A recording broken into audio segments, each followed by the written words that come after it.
এই ভিডিওতে আমরা জিকের একটা গুরুত্বপূর্ণ প্রশ্ন আলোচনা করব। তাহলে চলো কি প্রশ্ন রয়েছে সেটা দেখা যাক। দেখো, লোহিত শৈবাল সাধারণত কোথায় পাওয়া যায়? অপশন এ পাহাড় পর্বতে, অপশন বি শহরে, অপশন সি জলাশয়ে, অপশন ডি মরুভূমিতে।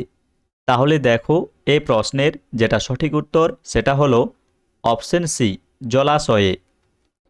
দেখো, জোয়ারের জল সমৃদ্ধ জলাশয় এবং প্রবাল প্রাচীরে লোহিত শৈবাল পাওয়া যায়।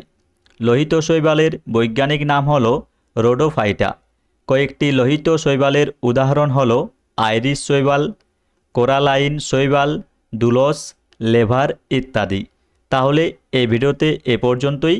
ভিডিওটি ভালো লাগলে অবশ্যই লাইক, কমেন্ট ও শেয়ার করো এবং এরকম আরও অনেক ভিডিও দেখার জন্য অবশ্যই চ্যানেলটিকে সাবস্ক্রাইব করো।